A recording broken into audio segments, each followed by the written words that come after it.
He said, have you got someone else's arse on? Those warlocks were bigger than what I'm talking about. The rise of shows like Love Island do put a lot of pressure on young people to look a certain way.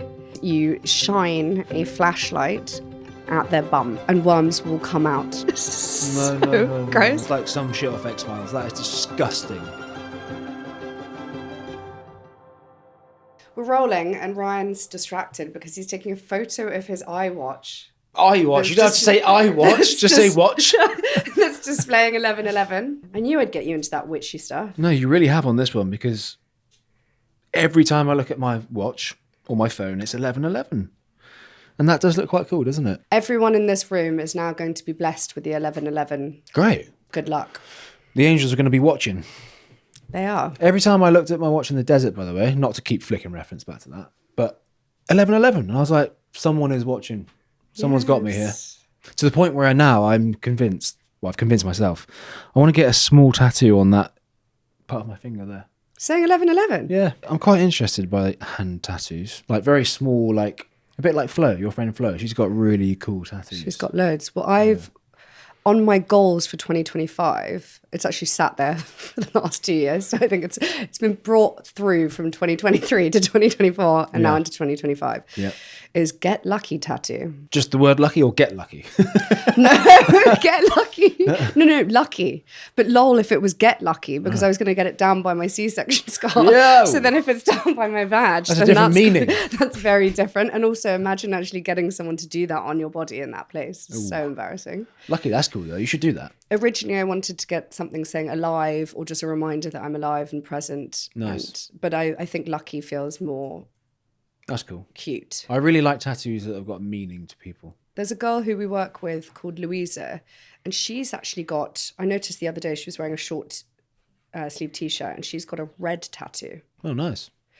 And I feel Has it like got a story? We didn't actually get that far, but I feel as though I would quite like a red lucky somewhere, and then it kind of stands out more maybe when you're pale, and then it kind of blends in when you've got a nice tan in the summer. I would like to get 11:11 there, and I'd like to get the word create in small text there, which I don't know if it sounds good. When I've seen something similar on Pinterest and I loved it. Sorry, have you been Pinteresting tattoos? Yeah. Are you a Gen Z chick? Apparently, yeah. I remember taking Just the trying to piss keep out up. of my brother for having all of his tattoos because he's got so many. So is this an addiction? No, not at all. I wouldn't go to that extent either. I like very small, subtle, fine line stuff, personally. Not to make this all about tattoos, but I've got your name here. I've got 11:11. I've got the angels watching over you because you nearly went upstairs. And then I've got create there as a reminder, not upstairs in the house, to the heavens. Well, how do you know I was going to heaven? Well, and then the word create is a reminder to me to create the lifestyle that I want for us as a family. So there's a bit of a story that ties it all together. That's really beautiful. And would you get them all then on that right hand? Yeah, well, I've got Leo over here, so I don't know what he needs to earn the right for another tattoo there. And how would you feel about me getting one down in that private region? Are you talking about like something very small and fine, detailed work, or are you talking more of like a stamp of like The butterfly? No, maybe the lucky. yeah? But I think close to. that doesn't. What does the lucky mean? I don't know. In thin italic writing. Right. It's heavily dependent on the font, the position, the size. As you know, I like small stuff, as in small text. But I felt as though it would be quite symbolic getting it close to one of my scars. No, it's cool. Yeah, it's cool. I'm actually not a tattoo person at all. No, I've not. always been quite judgmental towards people that have tattoos. But then I did get your name tattooed on me because I panicked when I didn't have a 30th birthday present for That was you. a great birthday present. That was my third. Have you actually told that story? No, I don't think so. Oh, let's tell the story. We were in Italy, weren't we? Yeah, Lake Garda. Lake Garda, yeah. And you didn't get. I don't know if you got me anything to open so much, but I didn't have anything. You gave me a card, which basically was simple instructions, which basically took my line of sight from you down to your ankle, and there was my name on your ankle. Is it your ankle or your actual foot? No, it's my ankle. It is my ankle. Yeah, you got the word Brian on your. Yeah, if it doesn't work out, I'll just shove a B in front of Ryan. No, don't worry. I've got I got contingency Royal. plans for this as well. This is going to be Louisiana State. if we break up, I've also actually got verrucas. I don't have verrucas. I was going to sort of ask you how your week's been, and you mentioning my foot has segued me onto something that I wanted to mention. One of the things that I got up to on the weekend. So I'm obsessed with this lady Rima who comes to do reflexology. Yep. She turned up this weekend without warning me that she was coming with this like big machine in a suitcase, Right. which is something called a bioresonance machine. Oh yeah. And I'd heard about it before because actually my life coach works with someone who's based in Turkey who Does hair transplants. No, it does bioresonance. And actually I remember ages ago when I was not very well, I pricked my finger and created droplets of blood that I had to land on coffee paper. That coffee paper? Really. When you make a coffee and you've got like filter paper. Oh, like blotting paper. Yeah, almost. blotting paper. And I had to send it over there, and then she diagnosed me with a bunch of stuff and started healing me remotely using some funny machine. Anyway, I hadn't thought about it at all since. But Rima brought around this machine because it's something that she does. Right. And you essentially put these electrodes on you, on your wrists, on your ankles, and then a really funny looking machine on your head with paper, like damp paper. Okay. That's why she asked me to bring a bowl of water then. Yeah, and it can sense it basically sends like vibrational frequencies through your body, and then it sends some feedback into this machine, and apparently it can test all of your organs and things, which is pretty crazy. I didn't know. And I wasn't sure how I felt about it. I felt like it was slightly imposed on me, putting on this weird helmet. Was it a helmet? On a Sunday evening? I was like, I'm definitely here. I've signed up for a foot massage, and now you're plonking a helmet. Am I about to get electrocuted? Bloody hell, yeah. What's she got it rigged up to? Like a screen? A screen, yeah. And then also this box. It looks like, what was that machine from that movie with not the Morse code? I don't know, some sort of old, it's just some weird technology. Right. Yeah, and then it prints out this report. And Did she print out a report on the then and there? Did she bring a printer with her? She didn't actually bring a printer, let me dad. She just, no. Sorry, she didn't print it. Prints it out on the screen, and then you can download it. And it's really long, and it goes into loads of detail. Right, and I need to have a proper look at it. But one of the things that she said that she flagged, a few things actually were, okay, so one of the things that she flagged was that she thinks that I've got a lot of parasites in my body. Oh. And what's really strange about this is that 2 weeks ago, I had a dream that I had worms. And I couldn't stop having this really intense dream about worms. That's really gross. And then, so she's basically highlighted to me that could be a possibility. And I went to see somebody else a few years ago called Jerome, who's another, he does kinesiology, which is something a bit different. I'll talk about it in another episode. And incidentally, my brother's been to see him too. And he said, I think you have parasites in this really specific worm. So I think as a family, we all need to treat for worms. It's not uncommon. Fuck that shit. I have not got worms. But how do you know? This is creeping me out. Why? Because the idea of worms in my body is just... You know how I feel about worms and snakes and things like that? Oh, yeah. Ugh. No, there's no... No. It's a no from me. It's a really easy cure. It's over-the-counter medication called Ovex. And apparently, children can get them at nursery. It's quite common. But they spread really easily. And then I started thinking, well, I had a conversation with my mum about it because I think that Toto might have a tapeworm. Oh, for God's sake. Because he's permanently hungry and he's really skinny and he's sleep losing in the a car lot of from weight. now on. So I think that just moving on from this, can we as a family just all treat ourselves and also no dogs in the bedroom anymore? Well, the second part I'm definitely out for. No dogs in the bedroom. What's this pill? I mean, bloody hell. Is there any side effects associated with this? The pill? No, I think it's just, it stops the parasites and the worms from being able to This is really feed gross. on your sugar. My God. So they basically they feed on glucose. Mate, I'm telling you now, I've not got worms, but if you've got it, take that No, shit but, now. but if I've got it, I'm afraid you've got it as well. What do you mean? You don't even touch me. Well, that's not true. Well, that's gross, man. Alternative medicine like bioresonance is pretty controversial. I thought bioresonance was a machine that would sort of settle your brainwave activity to make you feel less stressed and more relaxed. You're telling me that it's a worm detector. This is gross. It sends pulses throughout your body, and then it uses sort of apparently an algorithm, like an AI, I suppose, to detect whether you have different... No, I ain't. I'm not. No. different concerns, whether you have different bacteria, viruses, parasites. It breaks down a lot of different things, how your organs are functioning, your lymphatic system, your vascular system. And I wasn't sure. I'm not sold on it. I'm going to be honest. Accurate to me. Especially given that I have such a strong relationship with many people in the medical field. But it did flag one of the things that I have been told that I do have, which is something called ureaplasma. And so that was interesting. It said that there was a 90% chance that I had that. So there were a few things that were very accurate. Oh, okay. Fair enough. But back to the worm thing, because I really want to get your thoughts on this. So a lot of children bring them back from nurseries. It's a bit of a breeding ground for things like worms and viruses, as we know. One way to find out, I actually don't know whether I can even say it because it's going to make me feel a bit sick. One way to find out whether your child has worms is you shine a flashlight at their bum hole. And worms will come out. Oh, and my. And are attracted to the light. No. Which is so gross. No. That's like some shit off X-Files. That is disgusting. You just made that up. I haven't made that up. You know what? Imagine walking into me shining a torch up Leo's butthole. You'd be like, what are you doing, mate?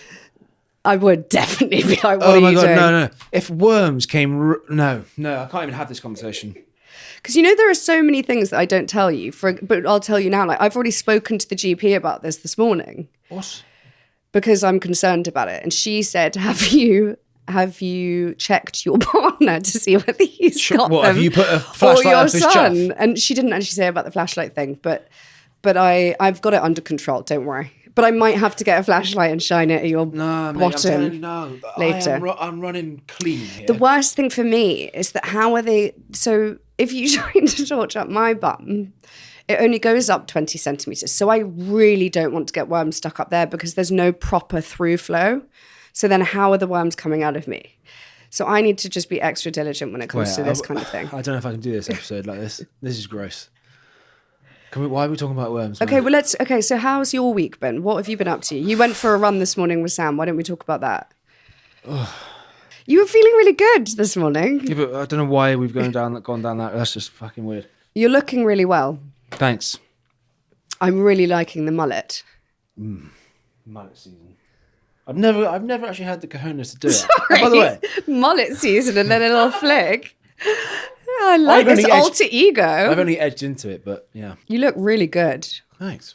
Like, I fancy you now. Again. What, just because of the haircut, or? Well, you came back from this run this morning with a lot of, a bit of a va-va-voom.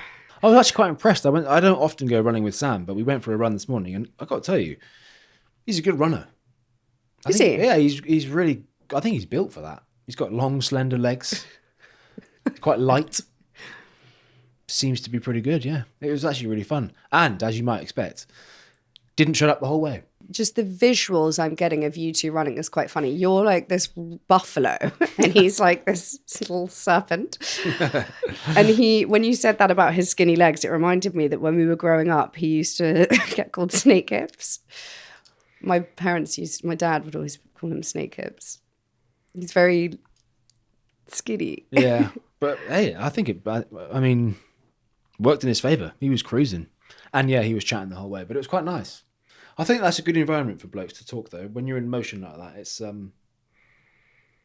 really nice. The thing about Sam is that he's quite snobby when it comes to sport, and he always says, because I quite like to play tennis with him and to go to the Hurlingham and stuff, and he always snubs the idea because he only likes doing things with people that are better than him. Well, no, he thinks that I'm a good runner having done this thing, but in reality, I think he's probably a better runner than I am. No. Yeah, but that shouldn't come as like a huge surprise. Like, I've never seen him run in our entire life. As part of our partnership with British Airways, you will have heard on last week's episode that we were asking you guys to send in your travel experiences, ones that you think have shaped who you are as a person today. Yeah, so we had this idea that you'd send in your stories because, let's face it, we can't get to all these places and we all have our own reasons for travelling. So let's get into it. Japan. Oh, you got me already. I know. I was lucky enough to experience it through work. They had a saying that translates to one opportunity, one encounter. Yes. You only get one chance to experience something for the first time, so make the most of it and embrace it, no matter how far it pushes you outside of your comfort zone. I experienced mindful meditation with monks through calligraphy, and both that practice, along with the country and its people, made me feel deeply grateful. It reminded me to stop, to take a moment, and to appreciate everything in my life and the world around me. When I got home, I carried that lesson with me, and it made me slow down, take everything in, and practice gratitude. I'm telling you, Japan just continues to call my name. I love the idea of surrounding myself with monks and doing calligraphy. I can visualize that now. We really have to go to Japan. You'd be very good at calligraphy, actually. I think I just need to be... Can we get there? Can we fast track this whole thing? Yes, please. Yep. Which airways? First class? Okay, Louise, we've got another one here, and I think you might like this one. African Shamanic Healing, Zanzibar 2023. Got you? 100%. I'll continue on. Every year, I take a solo trip for healing and growth. I've got you even more, haven't I? Last June, in the middle of a separation and struggling with anxiety, I chose Zanzibar over a girl's trip to Bali, and it changed my life. For 7 days, 20 strangers from around the world came together to heal and to accept that life, though messy and unfair, is where the deepest growth happens. Through rituals, reflection, and release, I let go of the weight I'd been carrying. I left the retreat free from sugar, my eczema improved, and with clarity to finally make the decision I'd been avoiding. I wanted a divorce. That trip gave me strength, lifelong friendships, and a new beginning. I am happier than ever, and I would never have got that clarity without the trip. That's a truly life-changing trip. That is a trip. Gosh. I love that, though. Going to do something for your own sort of real growth and healing by yourself. That's a really brave step. Yeah, to turn down a girl's trip to Bali in favor of going somewhere on your own to learn and heal is I mean, commendable and actually really inspiring. Have you heard I would of this? love absolutely nothing more than to do that. And I'd love to do it in Africa, and somewhere like Zanzibar apparently is beautiful. And I'm really interested in shamanic healing. Oh, I've never heard of shamanic healing. But So I think there are people called shamans, and they basically get rid of all the negative energy in your body. Right.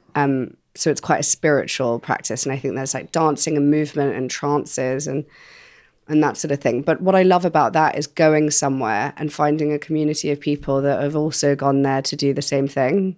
Yeah. So you're all kind of on the same wavelength. Yeah, it's a level playing field.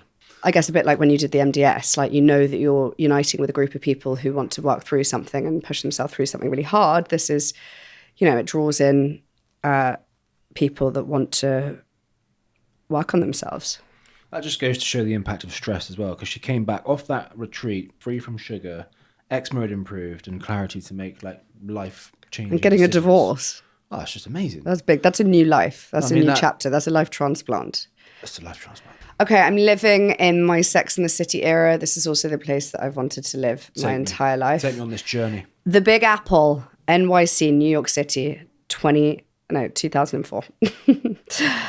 I went to New York with my girlfriends at a time when my marriage was struggling. My husband and I had been together for 15 years, married for 9, but we were drifting apart with our son caught in the middle. My demanding career had changed me, and resentment was creeping in. Surrounded by lifelong friends, New York gave me the space to reflect. I learned about love, loss, grief, and resilience. I returned home with clarity, seeing my husband and my son through fresh eyes. Beautiful. This year, we're celebrating our 30th wedding anniversary. They are my best friends and the loves of my life. A reminder of how time, growth, and perspective can change everything. God, I must say, these stories that people have shared are really, they are really impactful. I think that really does highlight, though, how much taking space away from the people you love can benefit your relationship. Yes. We've got our own experiences of this. Absolutely. It is so important to step away sometimes, especially... Step away, Louise. Go to Africa or New York. Can people send in some links for some incredible retreats? Well, You've got two examples there. I mean, you I love know, New no, York no, but anyway, I'm so- actually, I would make it happen. So I actually just need to know exactly where I'm going. I would love to go somewhere further afield that is really unfamiliar. So you're throwing yourself right in at the deep end. Total fresh perspective on life. No comfort, no technology. But by the way, just so I Time think to you already know reflect. this, but these trips and adventures that I do is largely linked to this. Every time I come back home, I fall back in love with the house, everything in the house. Including us. You. The Yeah. people in the house. But like my patience and everything else is like topped up. I'm good to go. But then when I start to feel like I need another release and Yeah. reset, I think I really buy into this, Same. and I would encourage you to take a trip. This is the year. This is the year. Distance makes the heart grow fonder. Thank you so much to everyone who sent in those stories. It's massively inspired me, and I look forward to booking something with you very soon, Louise. Maybe you could book me a solo trip. I've offered to do that many times, but yeah, sure, let's do it. Let's pull the trigger on that. Thank you again to British Airways for partnering with us on this episode. After all, everywhere we go makes us everything we are. You guys can book your next flight at britishairways.com. Should we go in with a he said or a she said? Because actually we've got some good ones this week. Should we there were draw some- it back to the purpose of the podcast? Yes. Okay. He said, have you got someone else's arse on? Has he got someone else? Has she got someone else's arse on? Yeah, I did say that. So you basically said to me, have you got someone else's arse on? Which is ridiculous because obviously I've not been walking around with like a fat suit with an arse. I thought you had a strapped fat suit to on. my I won't butt. lie to you. I But saw this your is- butt. I was lying in bed and I looked to the right and you're in the bathroom and I've got the side on silhouette and I literally thought you got someone else's arse on. Like a lower half fat suit. It was ridiculous. But you know what's weird about this? Because you're not the first person to say that. So I was shooting some content. I was shooting some activewear stuff last week for a brand I'm working with. And the two girls that I work with like tried to accuse me of having a BBL. And I didn't even know what that was. I don't know what that is. So I think it's something called a Brazilian butt lift because my bum was literally bulging out of these shorts. Mate. And I can say this because I'm not being immodest because it's not something I've been working on and I'm not proud of it. If anything, I'm quite You should be proud of self-conscious. it. My bum has absolutely ballooned and I have no idea why because I haven't exercised for 4 months. But it's got to a point where I'm very close to actually emailing my gastro team to ask whether I've got a problem because it's happened since I started this new medication 5 How can this weeks be ago. a problem? And it must be to do with the proteins like redirecting somewhere and growing my bum. Great. And my jeans even ripped 2 days ago. And I've never had that before, ever. I've never been a big bum girl. And they'd ripped down the side. I was doing something really important and I felt I was at a child's birthday party with Leo and I felt onto my top like a big smooth bit of skin. And I was like, oh my God, my jeans have busted open. That's impressive to get through denim up there as well. Get and that through stitching. denim. I don't know what's happened. It's quite extraordinary and it better stop because it can't just keep growing like a flipping balloon. I'll end up like a baboon, honestly. You'll look like a Ricky Minaj. Yes. So then I was looking, because then I actually genuinely thought, well, this is quite embarrassing because people will think that I've had surgery. No, you're not in that territory yet. I am. Mate, stand up and show the cameras. No, because Get your I'm tush out. specifically now wearing baggy jeans because I'm not going to wear anything that's tight. Yeah, but because if you can fill baggy jeans, you know you're packing some heat. I'll show you afterwards. I'm in a good flow and I'm comfortable. I had 2 girlfriends over for a sushi party last night and I showed them and they were like, what? How has that happened? Was it a sushi pie? Well, it was just, Boosh. that made it sound really Fuck bitchy. it up. It was On actually just- Tuesdays, we do sushi pies in this household. No, I just had 2 friends over and I spent so much money on sushi. Don't tell me that. That's not good. And then I had to research what a BBL was because I thought that it was the thing that people have been getting butt implants and then in Turkey, taking it back to Turkey. Bloody turkey. And then coming back and then dying because they have complications because these people are not qualified to be doing these surgeries. God. And it's actually really quite shocking to learn what people are up to jumping on this whole kind of Kardashian trend of having a big bum. Well, she but a had one. BBL is different. So there's bum implants where people, I guess, a bit like having a boob job, they implant silicone into your bum cheeks. Right. And then a BBL is, I think, where they take fat from your stomach and they put that into your bum through a cannula. They must have to be taking a lot of fat from your tummy to then wedge that into your bum to make a difference. So it's like liposuction, but you're just, rather than getting rid of it, you're just repositioning it. I think so. Whew. But imagine that must feel so weird to then sit on. And imagine sitting on silicone. It's like sitting on a whoopee cushion. It's like sitting on a... It would just be. must feel so weird having an artificial bum. And I bet you lose sensation. And I think there are so many... Well, you've basically got awful that look side without effects. having done anything artificial. So kudos to you. I'm very happy about it. I'm a bum guy, in case you didn't know. Well, that's good because I'm a 32B. I know. I know this now. I had to remind me. I actually had to write it down on my phone a few times. I got it wrong once. I picked up a 32D in the shop. I was like, I've got that wrong. She's not a 32D. It was fucking massive. Wishful thinking. Yeah. What, you saw Well, these big round cups and thought, that'll do. Well, no. I remember you saying 32 something, and yeah. Well done. Glute specialist. Quite a big glue specialist. Yeah. It's quite a big change from the pancake butt that I had Well, when I no, dug out that that's photo. a good point. Maybe we'll share that in the show notes. We could do a before and an after because when I came out of the hospital 4 months ago, all you could see was a hip bone with just 2 flat pancakes. It's true. Well, how many months ago was that? 4. Like 3 months ago. Yeah. Well, that actually is mad. Or maybe it was just because I held on to some muscle memory. I don't know. I'm also eating like a pig, so it could just be that Mate, everything I'm eating is just going to my bum. Anyway, I want to know. I'd quite like to talk about this whole plastic surgery thing. Well, are you considering something? No, Okay. but I'd like to know your opinion on it. Not a fan. Have you ever dated anyone that's had plastic surgery before? What, like fake boobs? Anything fake, like nose job, boob job. Boob job, yeah. Nothing else though. Have you? Oh, you have dated someone with a boob job. Yeah. What was that like? Amazing. Was it? Wait, in what way? Like visually, but also feeling? Yeah. Could you tell? But are you not put off by the fact that you know that Nope. that's fake? No. Listen, I'm so not. interesting I'm to not. me. But I just told you about 3 seconds ago. I'm a bum man. So for me, it was just like, oh well, this is fun. They look amazing. But I'm not. What size were they? Oh, I couldn't bloody well tell you. No, but like how big? Show with your hands. If I do that, what does that tell you? Were they like really big? So not obviously Katie Price is quite No. excessive. Do women assume that guys like big boobs? Because I don't think that's true.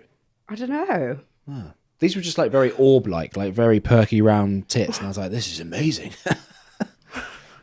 Are we talking about this right No, now? I am because I'm really curious because I agree with you. I don't love big boobs, and I thought I wanted big boobs, and then when I was pregnant, and they were literally, I was like a G. Oh well, so those warlocks were bigger than what I'm talking about.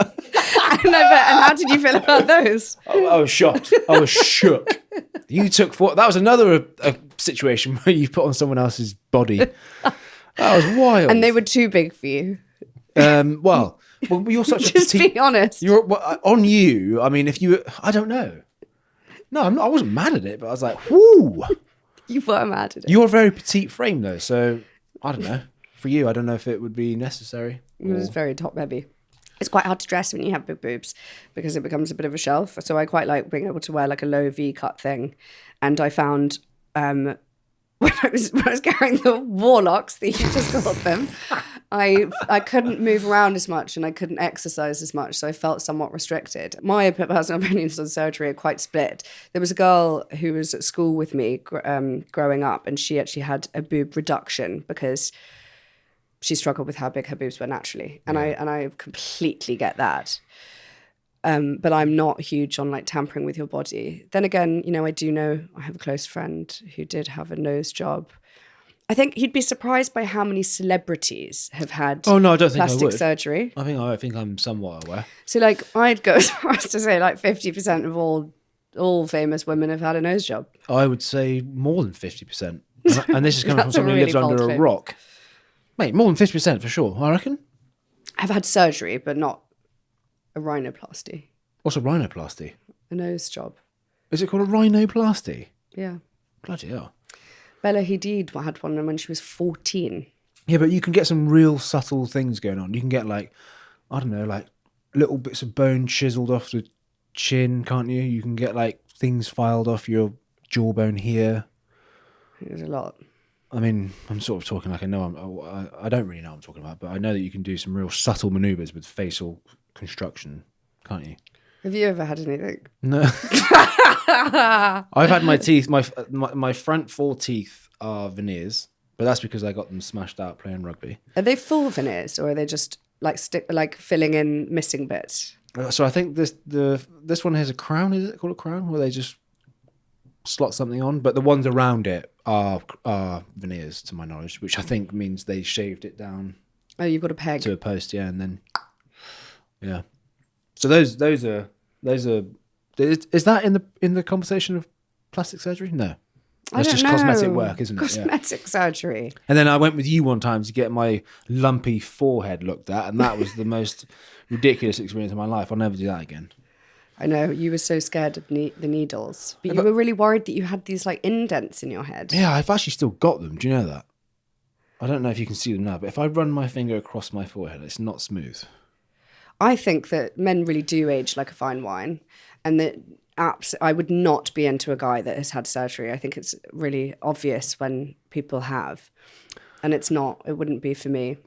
Well, the thing that really gets me is when you start tampering with the eyes and the sort of troughs underneath. Or is it the troughs or just the bags? Like when you start trying to get rid of these things here and the crinkles here, which I think the crinkles here, the eye wrinkles, are quite telling of a character. So I like them, even on women. I don't know why you would want to get rid of that, but you've seen guys when they go in this area, it's really weird. Yeah, it's very obvious to tell. Tear trough surgery. Right, okay. What would they have filler put in under their eyes to puff it out? It's weird, man. Because it really makes your whole expression and animation look so different. And you, by the way, you've got a very expressive face. So does your brother. So if you were to start messing with that, you'd lose a lot of that magic.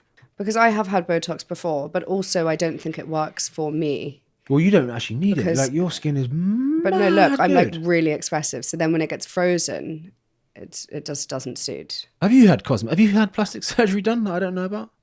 No, but I love that I'm having to tell think me about there's some dirty secrets here. No, the most probably like invasive or like body or face changing thing I've had is I did have Botox in my masseter before, which is my jaw. Right. And that, and the way I could frame it is it helps with teeth grinding and headaches. But it also, I think I developed muscle very quickly. You got dench. I'm dench. I've got dench. We're not talking about my neck. Yeah, my cable of a neck. Yeah, but if you clench your jaw, your neck talks as well. Like I'm so intense. So I was like a hamster. I had really, really big jaw down here. Yeah. And so I've slimmed that down before in the past. And that feels not so scary. I think that's good. But I've been told not to have filler, because of all my autoimmune things. I actually spoke to someone at an event I hosted not that long ago, and she really sadly has been diagnosed with, I think it was actually MND, motor neuron disease, which is part of, I believe, the autoimmune, slightly in that camp. Nervous system? Yeah, it's nervous system. I don't want to get that wrong, but she is someone that looks after herself really well. And she had spoken to her whole medical team and said that actually apparently Botox was okay, but that getting filler, so things injected into you, can cause your immune system to react because obviously it's a foreign body that's that's entering. So you got to be careful. So I wouldn't do any of that sort of stuff. I remember for ages you actually said that I should get veneers.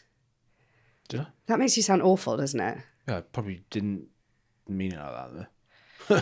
But I think that a lot of people in our industry do, and actually, I think everyone in my family's had them. Yeah, your dad's got a full face of them. He went to Mobs and got a set of veneers. He did, yeah, top and bottom. But I think when you get to a certain age and your teeth just inevitably do start yellowing and then like chipping a bit and stuff, it's kind of feels like maybe a quick fix. Maybe it's a sensible thing to do. To be honest with you, I think dental hygiene, and also if the more confident you are around your own smile, And if it takes a little bit of veneers or crown or composite build up, I'm all for it actually, because it makes a massive difference. When I smashed my teeth, I had a temporary fix job and it was terrible. And I didn't used to smile that much. God, I once dated someone that had really bad dental hygiene. They were a heavy smoker. With their yellow teeth. And they had loads of holes in their teeth. Ooh. And black bits in the holes. And like, is that what a crown is? Like all these fillings and stuff? No, I don't it know. was actually the biggest ick. I think if you ask a lot of people now who are single, I feel like I've had this conversation with someone recently, but they really, Scott, he won't mind me mentioning that. He really looks at teeth. Oh, really? Yeah. What do you mean? As in, like, when people say, oh, what do you look for in a girl? Like, he's always about the teeth. That's so interesting. Yeah. And so I kind of that's get a type, like a good smile, a good toothy bird. I feel like most blokes would say, like, boobs or bum. He's like, yeah, I always look at teeth and eyebrows. He actually said that. And I'm like, that's actually fair. Yeah. Teeth and eyebrows. Yeah. That's quite charming, isn't it? Like, oh, good. You're staring away from just like the bot, and actually you're looking at like the charming parts of the face. Do you know what I can't get my head around is when, I don't know if I can say it actually. Say it. You know, when women go through the phase of like brushing their eyebrows the opposite way. Oh yeah, you hate that trend. Well, I'm just like, I'm like, I don't know. Show me one person who's carried that off. I don't even think Jennifer Aniston could do that. To me, I'm like, what? It makes no sense. Yeah, when they look like then slugs. No. Or like wispies. No. This is a slug. This is like a little smooth, like he's going the right way. It's when you start pushing it against the grain. And it's like, no, you look like you just got, like, I don't know. And people get them like laminated up so that their individual hair strokes are like brushed up. Yeah, I mean, I don't know. I mean, it'd be interesting to see if this generates any comments. But guys, let me know what you think about laminated eyebrows. Let's see. Let's get a poll on that. Or just it's like a feathered brow. So I quite like to take a spoolie or like a brow gel and just kind of ruffle them up a bit before then straightening them. Do you know what? Your eyebrows are actually really nice. Thanks, babe. But it's because they're going the right way. You've got beautiful eyebrows. I love like a straight. I'm really into a real straight brow. I don't like a scary, super arched sort of like French like skinny brow. I like just like a bit of Have I got a straight one? Scruffy, nice straight brow. Because back to that time when I had the little Botox in the forehead, I feel like it collapsed. Like I feel like my eyebrows went in like that, and I was like a Disney villain the whole time. I was like, this sucks, man. Where's my straight eyebrows gone? That's why people shouldn't tamper with their face, because it always messes with your eyebrows. I will find a photo of when I've had Botox before. When I was on Main Chelsea, I remember filming in the south of France. Oh no, in Ibiza. I went to surprise Sam, I think, who was living out there. Were we together at that point? Yes, I was there. Yes, I was there. Do you remember? And that's when I had a really scary face. Yeah. Especially if you're on TV, like you need to have different expressions. You need to have a characterful face, and that was just gone. I do remember that. I think, and actually I even read that celebrities will have all of their work done in between roles, like, and then they have to let it phase out. Really? For a couple of months before then taking on a role, because obviously you can't have a frozen face. And I thought that... I keep thinking about hair transplant. You actually mentioned, there's two people. So one, I remember when Renée Zellweger, who I always thought was the coolest character in Bridget Jones, suddenly appeared in like 2015 or something, with a completely different face. She was always had such a beautiful... Natural, like full face. I love like a full, like collagen-rich, like curvy face. And suddenly she was really skinny and it looked like she had a face transplant. She had a lot of work done, did she? I think she might have had a lot of work. But she also lost a lot of weight just in general, didn't she? Is that right? So maybe that does contribute. So don't get a facelift. I'm not planning on that. At any point in your life. You got good genetics though. Your mum is, well... Excuse me? For a 60-what-year-old? Oh God, I always get it wrong. I was speaking to Sam about this yesterday. And I don't want to offend her. I think she's 63. I think she's 63. Yeah, she looks remarkable. Absolutely remarkable. Do you think so? Yeah. I wouldn't mind telling her that. I mean, I probably have told her many times. I'll tell her again. She looks remarkable for her age, yeah. And there's obviously lots that goes into that. But my point is that you've probably got good genetics. What does my dad look at? Thinking of your dad in that equation. And then we're like, but actually, he doesn't live out for 75. He's old. Well. Doesn't look like a grandpa. He's got more energy than I do. He's got more. Yeah, that's true. Oomph. So that's great then. Basically, what I'm getting from this is that you're going to want to be with me forever or that you fancy my mum. But I don't. We'll take option A on that one. So there's a big part of me that thinks, and it's a combination of two things. Social media has got positives, but also a bunch of negatives. But then you've also got the rise of toxic shows, which I think is terrible in every single way. But your Love Islands and your like Married at First Sight and whatever else, Ex on the Beach. I feel like when I'm watching this through my lens as a male, this must be putting some kind of really unwelcomed pressure on girls to look a certain way. I don't know if that's fair to say or if I've articulated that right, but I'd agree it's more with of a question to you or maybe people listening. But do girls now feel a pressure, some sort of pressure to have the facial plastic surgeries or the fake boobs or the bum lifts? Or because I feel like if I go onto my social media now, my Discover feed, which is probably prompted by what I'm looking at, but it's not your average person. Okay. It's not your average body. It's all enhanced and elevated in and I'm talking like beyond just like good lighting and a bit of body oil. I think I do probably think that the rise of shows like Love Island do put a lot of pressure on young people to look a certain way. I haven't really watched it. Yeah, but what it's like. I watched one season. And I've caught like snippets of it. And there's one bit I was speaking to some friends about the other day that I just could never, ever bring myself to do, which is when they have to do, there's like a bit of a format to it. And there's one day or segment where the kind of challenge is that the girls have to basically do like a strip show for the boys. They have to do like a dance in some saucy costume. And I think, how on earth do the people in that show have the confidence to do that? Do they practice that before they go into the show? Like just like in the mirror, like wiggling on a chair. It's just a certain personality. And they do all have, what is deemed to be by society like a very, very good bodies. They're very like athletic, in shape, skinny. So I imagine that there is a lot of pressure. And I think that is, yes, obviously there is this huge rise of people going like abroad to seek out cosmetic procedures for affordable rates in clinics that then have no responsibility in the future when people's silicone is sort of bursting inside them, and that's petrifying. And I think it is really sad. And I guess it's our responsibility as parents to grow up, to raise our children not to buy into that. And we don't have a daughter. We have a son, but I still think that there are ways in which we can give him the confidence that he doesn't need to make changes. I would hate for him to come to me asking me whether he thought he needed to get something changed. But you've got a big profile on social media. It's largely female who follow you. So I just wonder if they look at you and they make assumptions about how you look. And well, I think now I've got a stoma, people think, oh, okay, well, that's nice. There's something different about her and she's proud of that. I definitely don't have a perfect body. I've got a brutalized body. I mean, I've got lots of scars and things, and I like to occasionally, like I don't want to kind of rub it in people's faces, but I do like to occasionally talk about it to make people that feel like they are a bit different, less alone.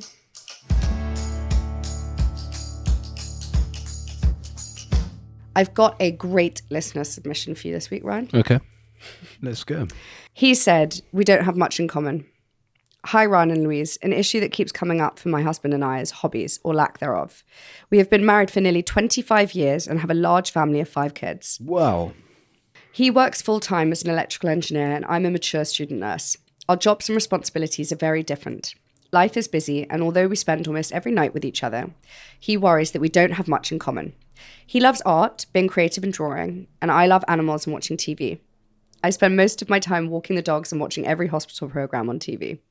My question is, do you both have hobbies, and how do you spend quality time together? Well, I just want to start by saying you've been together for 25 years, so something is clearly working. Yeah, true. A lot is clearly working. Start with the positives. Let's start with the positives. Yeah, no, it's good. It's quite punchy that he's gone and said we don't have much in common after 25 years. Yeah, but I don't think that's that abnormal. Like, if we can get into it now, like, what do we have in common? We have a lot of, so we both enjoy good food, good restaurants, travel, similar music. They do. I mean, similar style in terms of like homes and things like that. But hobbies wise, like, they say the opposites attract, but I think as long as you've got a clear set of like 3 or 4 things that you love doing together, or that you are really aligned on, then that's really important. yeah, but so go on. Let's try and do that for ourselves then, because that would be interesting. Well, like, okay, so we love the same music. So we love going out and listening to live music, whether it's Hans Zimmer or it's like a rap concert. Yeah, that's a good one. We both love food. So we're both happy to spend a lot of time in the kitchen cooking for one another, or spending a lot of our money on eating out. Yeah. Like we're quite aligned on that. We also have really similar taste in the stuff that we like to eat. I'm not sure that I could date somebody that had a really different diet to me. I know that my brother dated Tiff before, and she was a vegan, and it shouldn't be a problem. But I come from a family Here comes the of 3 foodies roasts. that likes to eat 3 roasts a day. A week. We love meat and 2 veg. Is that also like is meat and 2 veg? Is that like That's not a sexual thing. It's not a sexual innuendo. Okay. No. So it was really important for us, like as a household, and I think it's really important to date people that you like that share the same food loves as you. Yeah. I agree. Like I couldn't date someone that I have a few friends that eat like a bird. Like they eat to live, not live to eat. And they nibble away at like little bits of food, and they leave lots of food on their plates. I just can't get my head around that. Yeah. And I would find that almost like a bit of an ick. So I think having food means a lot to me, so it's important that I have a good food chemistry with my partner. Food chemistry? Yeah. Oh, So yeah. music, food, and sports. So we're both very active. We like to be on our feet a lot. Like neither of us is lazy. We don't watch an awful lot of TV. We like to be out and about. And so I think like energy matching is important. But then we do have really different hobbies. So I'm probably a bit more nerdy than you. I like to do like jigsaw puzzles. I, went to Andrew Robson Bridge Club. Like I like Sudokus, like those sorts of things. And Actually, you I hate would argue that you don't have many hobbies. You're probably right. Which is, I'm not saying is. I'm on the lookout for hobbies, so I She is on can the actually lookout, relate to you. I think you need to stop watching telly at home, and you need to get out there. I think it's beautiful actually that you love animals and you like taking your dogs out for a walk, because you're always gonna. But that can be quite a lonely hobby. Like that's a really lovely hobby, but it tends to be, it's something that you might do on your own. What hobbies can you go and do and throw yourself into? It feels somewhat strange to be giving advice to a couple that have been married for 25 years. It does. And also given the fact that we are not particularly cultured or Married. big hobbyists or married, and we don't have 5 kids. So I do think that I need to get out more and to find more hobbies. And I think it would be nice for us we're kind of in the same place. Like we need to start doing things that we love together. Watching TV isn't a hobby. I don't think that counts. And I think that if your partner's not into that, then there's a disconnect there. I'm actually still thinking about what hobbies you've got. And actually for myself, I mean, I do have quite a few, but... Well, what are your hobbies then? Mate, you could say motorbiking, cycling, running, weight training, clay pigeon shooting. What do you mean? Oh yeah, just throw in clay fishing shooting. You've probably done that 3 times in your life ever. Mate, me and me and my like... hunting. No, not hunting. No. Tennis. Smoking barrels. Okay, so you've got some good hobbies. I feel like I'm a man of hobbies, which probably pisses you off because you're like, where do I slot into this? No, I think it's really cool that you are so passionate about specific things. Well, her husband loves art as well and drawing and is super creative, and you are the same. You love doing that. I think this couple would really benefit from doing what we did last weekend, which was going to that pottery cafe. She likes animals. He likes artistry bits and bobs. Yeah. Together they can create and paint little dogs on coffee cups and plates and things. That's the answer. That is the perfect answer. She can do her 3 bears water vase that I did. Which is shit, but you thought it was good. It was so good. Shh, it's a birthday present for Mum. We went to a pottery cafe, which is just the best present that we were given for Christmas with some vouchers. No, but this is a great example. This is a great Ryan example. painted 3 bears on a jug. And it was you're such a details man. You were Louise, so dexterous. It was so rubbish. good. And it was so beautiful and well thought through. And Ryan like sketched with a pencil first, did the outlines. And I just got a gluggle jug and just painted it blue and orange. Is that what it's called? A gluggle jug? Something like that, like the fish. Yeah, but that's just... And then and it was so nice as well because you get people there together. We was got my quite dad and we got his girlfriend, and you get an insight into other people's taste, and like you force people there and even Sam came, and he hates sitting down and concentrating on anything for longer than 20 minutes. But everyone put in their best work, and it was really cute to see people put in so much effort and It was cute. I did for enjoy people that. to commit to doing. I didn't talk really much because I was really just in my flow. I liked and we it. were laughing. It was quite cute being and next to your Leo's was dad crap. with his little bald head. I know. He wrote, and He's so he small made, in that seat he as made well. a mug for Ow. Leo, which said, what did it say on it? Uncle Noisy. No, not Uncle. Bloody hell. Grandpa Noisy. Grandpa Noisy, yeah. He's so noisy. No, but And those are things also that you have like eternalized in your home forever. correct. This is a really good idea. Yeah. We did get down these to the coffee pottery cups. cafe. We did these coffee cups with Leo when he was baby. Remember the footprint on the coffee cup? I know, and it's still. So many people have asked where we did that, and I'm sure they have them all over. But there's a place in Fulham, Everyone's going to go. We'll never get a seat again. Pottery Cafe. Yeah, but it's a great idea. Yeah, and they sell like the Emma Bridgewater stuff there as well. They should do some photography as well. She should go dog walking in nice open fields, and he should take photos of her and the dogs. I tell you what else would be really good is actually getting a photo album. I saw someone, I went to Home Sense on that disastrous visit, and one of my favourite things to do is to go around to my mum's house and to look through all the photo albums. It could be really nice to print out some together and you put them into a photo album book, and he could maybe like he could do all the calligraphy around it, and you could bond over all those incredible memories. That's another good idea.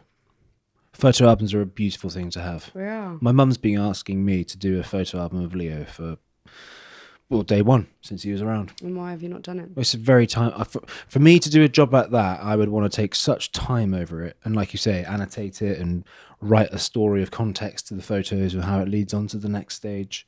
I'd want to do it really well.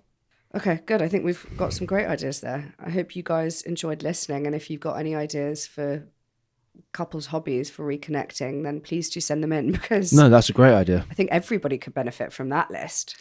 I'd love to get some comments about that. What couple hobbies have, kept the chemistry and the relationship really good? Yeah, because sometimes you do actually just need to make that extra effort. I really hope that listening to our podcast gives you guys at home the confidence and courage to have these tricky conversations with your loved ones. Definitely. Friends, family, employees, anybody that means a lot to you. Yeah. And if you have enjoyed this conversation, then please do go and follow us on your preferred audio platform, and also subscribe over on YouTube. Yes, And please. you can give us a follow on our He Said, She Said Instagram account too. Same time next week, bruv. See you next Peace.